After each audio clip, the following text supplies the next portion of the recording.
문수보살의 개성이라. 이 시에 또 중요한 게 일체처 문수사리보살이라고 했잖아요. 내가 늘 참 이 구절이 아주 시사하는 바가 크기 때문에 임재록을 몇 번 인용해서 말씀을 드렸습니다만은, 일체처 문수사리보살이 각각 부처님 처소에서 동시 발생하사 동시에 소리를 내서서 설 차송은 하사되, 이 개송을 설에 말씀하사되 수행원만이라. 여기서는 이제 수행, 우리가 이제 고행이 꼭 좋은 건 아닌데, 그래도 일차적으로 이제 부처님 수행을 이야기한 고행이라고 한 표현을 또 뺄 수가 없습니다, 사실은. 부처님이 깨달으면 궁중에서 향락 생활이 이게 사람의 바람직한 삶이 아니다라고 생각을 해서 버리고 반대인 고행의 삶으로 접어들었죠. 고행도 6년간 해보니까 그것도 사람으로서 그게 이제 꼭 바람직한 그 삶은 아닌 것을 이제 알게 되죠. 그래서 이제 소위 그 고행도 향락도 아닌 중도적인 삶을 말하자면 천명하게 되는 그런 그 일반적인 우리 불교 상식을 알고 있습니다. 한데 그렇더라도 부처님의 6년간의 수행은 거의 8, 90%가 고행의 세월이었다, 이런 표현을 하잖아요. 그게 얼른 우리 그 가슴에 와닿고 쉽게 이해가 됩니다. 그래서 여기서 이제 고행이라는 말을 써요. 광대고행 개수습하사되, 광대한 고행을 다 수습했다. 이래야정건 무염태, 밤이든 낮이든 가나 오나 앉으나 서나 낮이나 밤이나 간에 열심히 수행해서 게으름이 없었다. 싫어하거나 게으름이 없었다. 이래야 정건해서 무염태라. 싫어하고 게으름이 없었다. 이도 난도 사자후로, 이미 제도하기 어려운 것을 제도한 사자후로서, 이런 표현이 여기 아주 자주 나오네요. 이 광명각품은 글자를 이제 줄여서 쓰다 보니까 이도 난도라. 제도하기 어려운 것을 이미 제도한 사자후로서 보화중생 시기행위로다. 널리 중생들을 제도하시니 이것이 바로 그 행위더라. 그 행은 뭐? 광대고행입니다. 광대고행 개수습한 바로 그 행위다. 여기 계속 시기행이라고 10번을 반복해서 나오고 있죠. 교화 삼독이라. 중생유전 애욕해야 중생들은 애욕의 바다에 유전하죠. 그렇습니다. 그게 뭐가 됐든지 그렇게 고생스럽다고 하면서도 계속 거기에 그 일을 하고 있습니다. 그 일이 무슨 일이 됐든지 간에 포교당 운영도 그렇고 주지사리도 그렇고 부정사리도 그렇고 힘든다 하면서도 그 일을 계속하죠. 결국 그것은 뭐라고? 애욕입니다. 애착이에요. 여기 애욕하면 조금 이제 가래 같은 것도 포함됩니다만은 흔히 그냥 일반적으로 애착이라고 하면은 제일 쉽습니다. 너나 할 것 없이 그게 좋은 일이 됐든지 나쁜 일이 됐든지 거의 애착이라고 이렇게 표현하면 십중팔구 다 맞습니다. 무명망부하야 대우박일세, 무명이 뒤덮여서 무명의 그물이 뒤덮여 가지고서 크게 근심스럽고 핍박할세. 그렇습니다. 중생이 애욕의 바다에 유전하는 거, 그건 결국 따지고 보면은 번뇌무명이다. 그게 우리를 뒤덮고 있어서 우리를 근심스럽게 하고 핍박한다.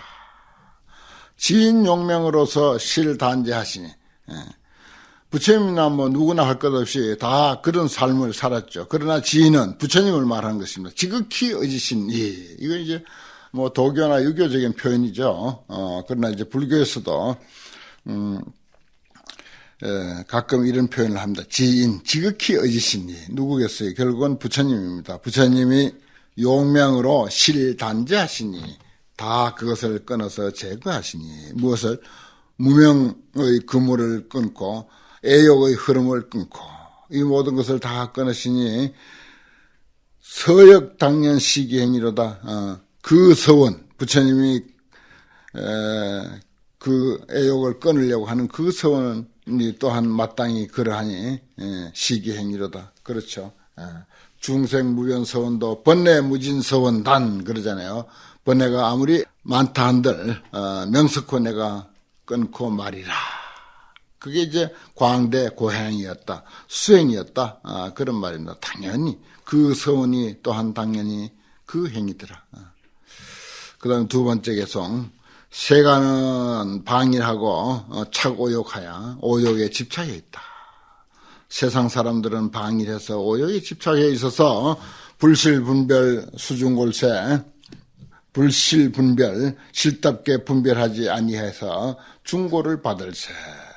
수중골세 이렇게 읽어야 돼요. 수중고일세가 아닙니다.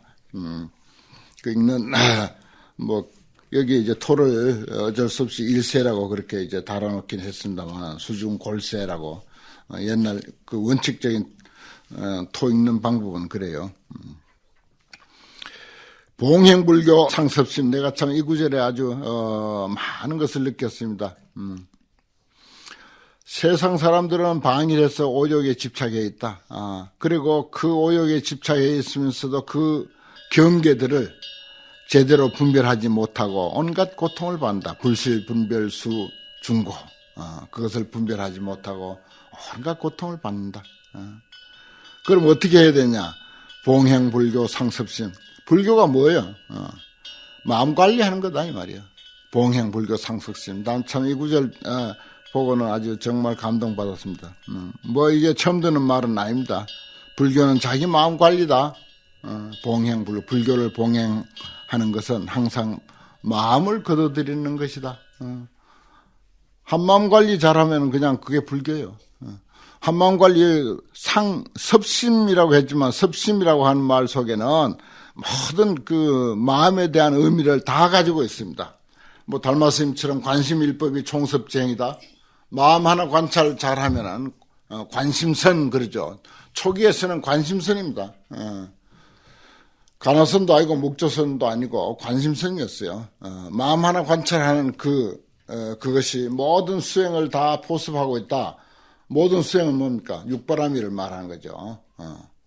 육바라밀 내지 뭐 주문을 외운다든지 경을 읽는다든지 뭐 좌선을 한다든지 화두를 든다든지 일체 것이 다 마음 하나 관찰하는데 다 포섭이 된다. 마음 하나 관찰 속에 그 수행이 다 있다.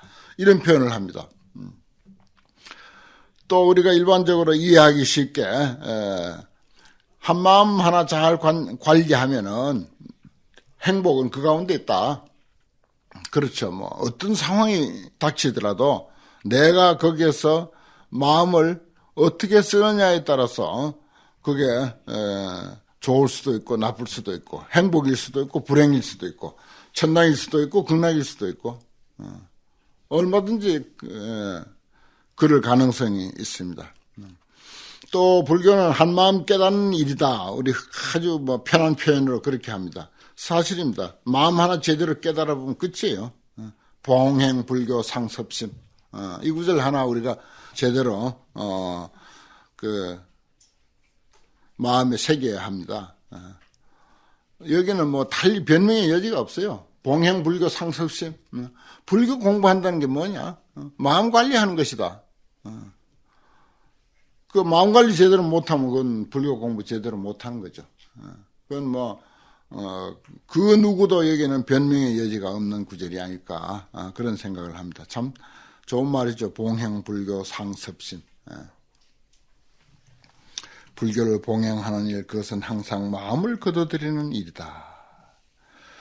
서도사의 시기행위로다. 맹서로서 서원으로서 여기에 제도하니 이것을 건너가니 이것을 이룬다 이 뜻입니다. 이때 도자는 상습심하는 것을 성취하고 그걸 내 공부로 완성시켜 가는 것 그게 도자예요. 건널 도자는 그런 의미가 많습니다. 예를 들어서 고해를 걷는다 하면 고해를 다 이제 벗어나는 것이고 지혜를 걷는다 하면 지혜를 완성하는 것이고 완성이라고 번역을 하잖아요. 도자를. 시기행위다. 바로 광대고행, 부처님이 처음에 수행하신 그 광대고행 그것이다. 세 번째 개송, 중생차가 입생사야. 중생들이 아에 집착해서 나라고 하는데 집착해서 입생사, 생사에 들어간다. 아상, 인상, 중생상, 수자상. 아가 제일 우선이죠. 아가 있고 그 다음에 아소가 있고 나의 것이 있고 그리고 그 외에 뭐 온갖 것이 다 벌어집니다. 아가 근본이에요. 거기에 집착하면서부터 그냥 84,000 집착이 다 벌어지는 거 아닙니까? 궁극적으로 생사에 들어가서 구기 변제 불가득일세. 그 끝을 찾아볼래야 찾을 길이 없더라. 끝도 없습니다. 나 중심으로 끊임없이, 우리는 뭐, 어떨 경우에 뭐, 약간 뭐, 1차 견성 정도 했다고 생각도 하고, 도통도 했다고 치고, 한번 착각이 됐든 간에, 아니면 뭐, 초견성 정도 해서, 실제로 그든지 간에, 아무튼 약간 그런 비슷하게 착각 속에 빠져 있기도 하고 그렇습니다. 좋은 착각이죠, 그런 게. 그래서 뭐 불교에 몸담고 그만한 세월 보냈다면은, 한 번씩 착각으로라도 수행이 어느 정도 됐다고 여길 수도 있는 것이고, 도도 어느 정도 한 반은 깨달았다고 착각할 수도 있어요. 또 그런 착각은 또 괜찮아요, 또. 그래서 나에 대한 집착을 이야기할 때 나에 대한 끝도 없다. 나에 대한 세계가 펼쳐지는데 그 끝도 없다. 구기변제 불가득이라고 한 이런 말들이 뭐 썩 수긍하지를 못하고 좀 어쩌면은 좀 이렇게 거리를 두고 싶은 그런 내용이지만은 깊이 따져보면은 또 여기에 해당되지 않는 사람은 아무도 없어요. 참 끝도 없습니다. 나라고 하는 문제에 얽매여서 보사열애 횡모법 하야 널리 열애를 섬겨서 묘법을 얻어. 열애를 섬겨 묘법을 얻어서 위피 선설하니 시기행위로다. 그들을 위해서 중생들이 아에 집착해서 끝없이 그 악연 속에 헤매고 있는 그러한 것들을 위해서 법을 선설하시니 바로 이것이 그 행위더라. 중생무호하며 병소전으로 중생이 의지함이 없어 믿을 데가 없어. 그리고 그러한 그 병이 얽힌 바로서 상륜 악취 기삼독하여 항상 악취에 빠져서 삼독을 일으켜 탐진치 삼독뿐만 아니라 온갖 독을 다 일으키죠. 일으켜서 마치 대화맹염이 소열일세 큰 불이 맹렬하게 타올라가지고 항상 다 온 세상을 태우는 것 같다. 그렇습니다. 삼독의 불이 일어나면은 걷잡을 수가 없죠. 마음의 평정을 유지할 때는 언제 무슨 삼독의 불이 있더냐 이렇게 생각이 들지만은 어느 순간 어떤 상황에 우리가 닥쳐서 나도 모르는 사이에 삼독의 불이 활활 타오를 때 감당 못하죠. 대화가 맹념이야. 그래서 항소열이야. 항상 뜨겁게 타고 있더라. 정심 도피 시기행이 이루다 청량한 마음, 텅 빈 마음으로 그러한 것을 건너가니 이 또한 그 행위더라. 광대고행이더라. 그런 말입니다. 그 다음 중생미혹 실정도하여 중생들이 미혹해서 정도를 잃어버려. 바른 길을 잃어버렸다. 잃어버려서 상행사경 이밤택일세 항상 삿된 길을 다니면서 어두운 집으로 들어갈세. 어두운 집. 그래서 우리가 지혜를 이야기할 때 그 반대로 어리석음을 이야기하는데 어리석음은 꼭 그 어두울 암, 현상에서 그 비유를 들자면은 어두운 모습하고 중생 마음이 어두운 어리석음하고 똑같기 때문에 그래서 어두움으로 많이 표현하지 않습니까? 바른 길을 잃어버렸다. 그리고 어디로 들어가냐? 캄캄한 집 속으로 들어간다. 삿된 길을 가다가다 결국은 캄캄한 집 속으로 들어간다. 어리석음의 캄캄한 집으로 들어간다. 위피, 대연, 정법 등 하여 그들을 위해서, 그런 사람들을 위해서 크게 정법의 등불을 밝힌다. 연자는 밝힌다. 불화 있는 것하고 같이 있습니다. 대연, 집을 대연각이라고 그래 지어놓으면 불이 나게 돼 있지. 대연. 불탈 연자하고 같거든요. 그러할 연자가 아니라 이건 어뢰 이렇게 되면 불탈 연자입니다. 대연 정법 등, 정법의 등불을 크게 밝힌다. 정법의 등불을 크게 밝혀서 영작 조명 시기 행위로다. 영원히 조명을 지었니 환하게 밝힌 그 조명등을 짓는다. 그것이 바로 이 행위다. 일단 수행, 광대 고행이다 이거야. 고행을 해야 된다는 것입니다. 그 이름 참 잘 지어야 돼요. 그래서 우리는 세속 이름 아무리 잘 지었다 해도 다 버려버리고 불명을 갖잖아요. 좋은 아주 불명. 불명을 갖고. 우리나라에서 이름 짓는데 제일 중요한 게 뜻보다도 음이 더 중요합니다. 음이 더 중요해요. 그 다음에 두 번째 뜻이라. 그전 내가 말씀드렸나? 어느 절에 가니까 어떤 보살님이 계셔요. 이제 내가 쭉 이렇게 이름을, 보살님은 이름이 뭡니까? 이름이 뭡니까? 하고 물어보니까 어떤 보살님이 이름 밝히기를 아주 꺼려해. 뜻은 참 좋은데 하고 그래. 그럼 뭔데 그러냐 하니까 묘할 묘자 지혜지자 행할 행자야. 묘지행. 참 뜻 좋죠. 묘할 묘자 지혜지자 묘지. 이건 부처님의 깨달음의 지혜를 미묘한 지혜라고 하는 거예요. 근데 묘지행이라고 해놓으니까 갈 때가 물론 글로 가지. 누구나 다 묘지로 가지만은 그래도 그렇게 지을 게 아니라는 거야. 그 내가 그 참 듣고 보니 그렇더라고요. 뜻은 아무리 좋다 하더라도 우리 음에 묘지행 해놓으면 그게 뭐예요, 그게?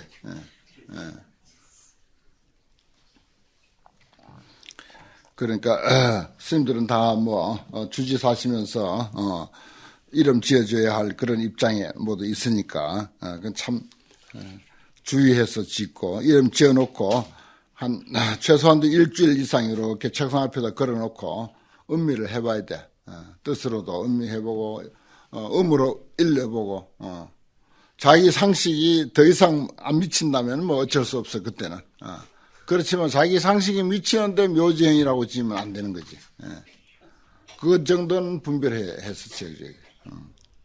중생표에 제유해야 중생들이 제유의 바다에 표익한다. 떠다닌다.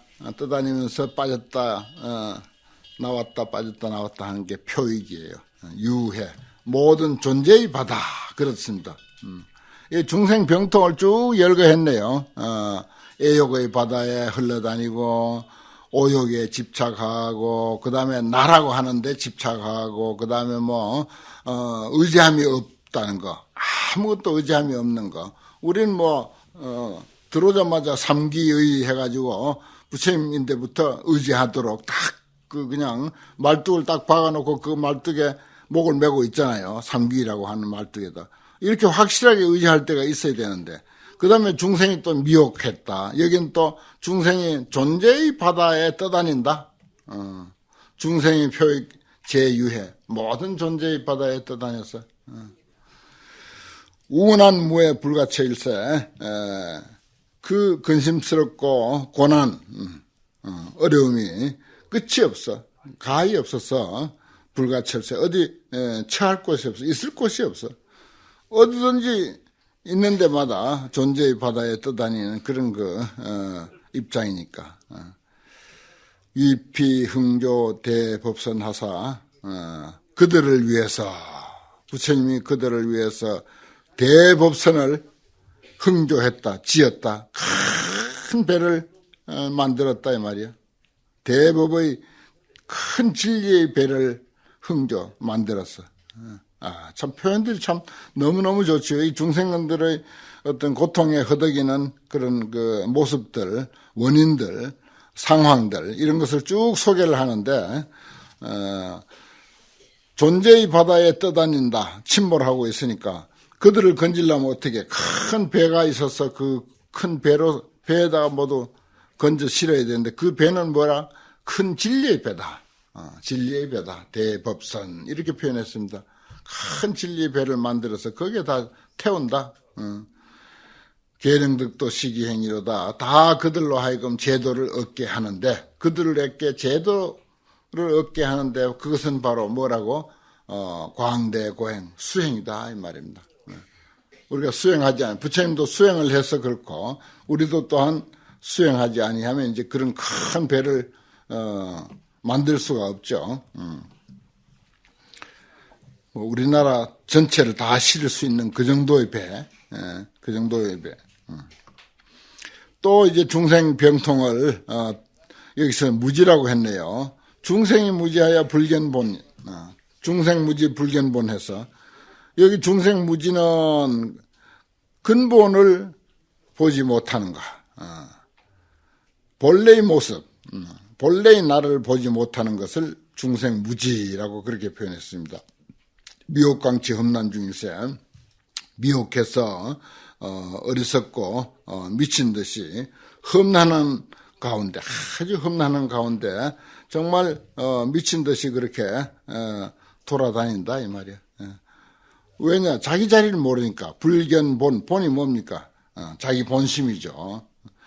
자기 본심 모르면 그렇게 험난한 세상을 떠돌아다니는 거죠. 마치 연야 닳다가 자기 머리 가지고 있으면서 어느 순간 머리가 없다라고 이렇게 착각을 해가지고 내 머리 못 봤냐고 하면서 온 시중을 돌아다니는 것. 그게 근본을 잃어버렸다는 것이죠. 불견본, 근본을 보지 못했다. 자기 근본 자리 모르면은 우리는 아무리 명예가 높고 부귀영화를 누린다 하더라도 미혹이요 치광이라 험난 중에서 그냥 헤매는 것에 불과하다 이 말이에요. 세속적인 가치하고는 전혀 다른 거죠. 삶의 길이. 그래서 부처님이 애민피, 부처님이 그들을 애민히 여기사 근법교, 법의 다리를, 진리의 다리를 건립했다. 진리의 다리를 건립했으니 정념 영성 시기행위로다. 정념 바른 생각으로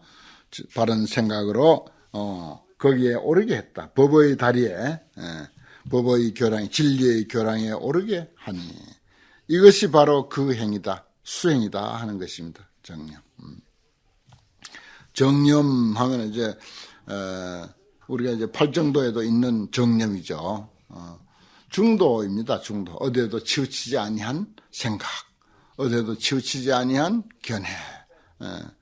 그 팔정도는 무조건 중도다. 이렇게 이제 이해를 해야 되는데 팔정도를 설명할 때 우리 초기 불교에서도 설명할 때 꼭 중도로 설명을 해야 돼요. 그 중도로 설명하는 것 중에 제일 극적으로 이해하기 쉬운 게 정명입니다. 정명. 목숨 명자. 그건 이제 생존 방법이거든요. 생존 방법. 그걸 정명이라 하는 거예요. 이제 이걸 이제 중도로 이해 못하는 사람들은 도둑질 하지 말고 베풀기만 하고 착한 일 하고 살생 같은 건 절대 하지 말고 무조건 살리는 직업만 갖고 이렇게 설명한다고요. 도덕적으로는 아주 맞죠. 도덕적으로는 맞는 말입니다. 근데 중도는 도덕하고는 관계없어요. 도덕적인 그런 그 관념을 초월한 것이 중도입니다. 그 사형 집행하는 망나니도 직업이야. 사형 집행하는 사람도 있어야 된다고요. 그건 정명이야. 바른 직업이라고요. 그런데 도덕적으로 정명을 설명하는 사람들은 그런 건 해서는 안 된다 그러는 거예요. 그런 건 해서는 안 된다. 백정도 정명이야.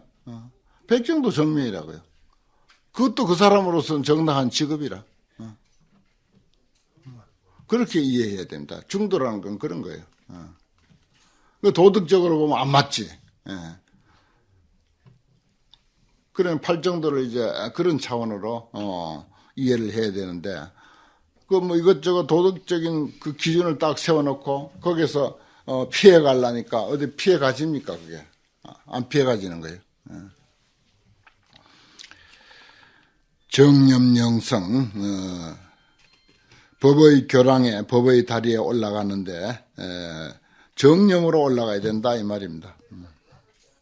그 다음에 8번째, 견제 중생 제흠도. 모든 중생들을 보니까 흠도에 있어. 아주 흠한데 올라가 있어.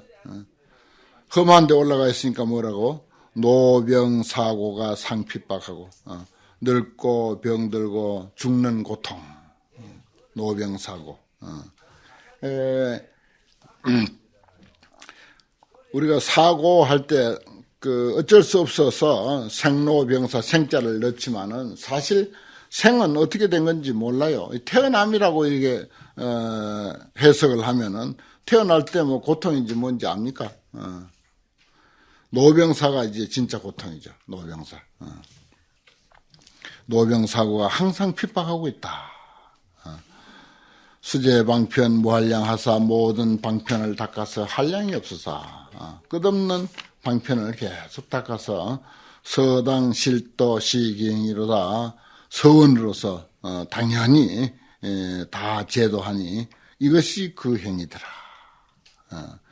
그러니까 여기는 번뇌무진서원단 법문무량서원하 불도무상서원서 사홍서원이 여기에 다 적용이 되는 그런 내용인데 그 중에서도 번뇌무진서원단 그것이 제일 많이 포함되겠습니다. 왜냐 광대 고행이라고 했으니까. 자비와 지혜라 문법 신해 무의혹하며 법을 듣고 신뢰해서 믿고 이해해서 의혹이 없어. 조금 더 거기에 내가 이해가 뭐 안 된다든지 아니면 뭐 궁금하다든지 아니면 납득이 안 된다든지 하는 그런 것이 전혀 없어. 의혹이 없어. 요성 공격 불정포하고 성품이 공격함을 요달해서 두려움이 없고 놀라거나 두려워하지 않는다. 그렇습니다. 어떤 고통도 어떤 고도 그 성품은 공격한 것이다. 텅 빈 것이다. 그 본성은 텅 빈 것이다. 죄무자성 종심기 그러잖아요. 죄무자성 죄라고 하는 것은 자성이 없다. 그저 우리 한 생각 일으킴에 따라서 죄가 일어나는 것이다. 그 도리 알면 그게 이제 이참은 되는 거예요. 이참, 사참 그러잖아요. 이참으로서는 아주 완벽한 것이고 그런 이참이 없이 사참만 아무리 하루에 뭐 100만 배를 하더라도 그건 부족한 거죠. 그거는 말하자면 치우친 편협한 그런 그 참회다 이렇게 말합니다. 그래서 꼭 그 이참과 사참을 병행을 해야 된다. 그게 이제 진정한 참회다 하는 것입니다. 수영육도 변시방하사 형상한 육도를 따라서 시방에 두루하사 보구군미 시기행 이로다 널리 군미 많은 중생들의 그 미혹을 가르치니 보교 가르치니 이것이 그 행위더라. 그 수행을 통해서 이러한 것을 성취한다는 것입니다.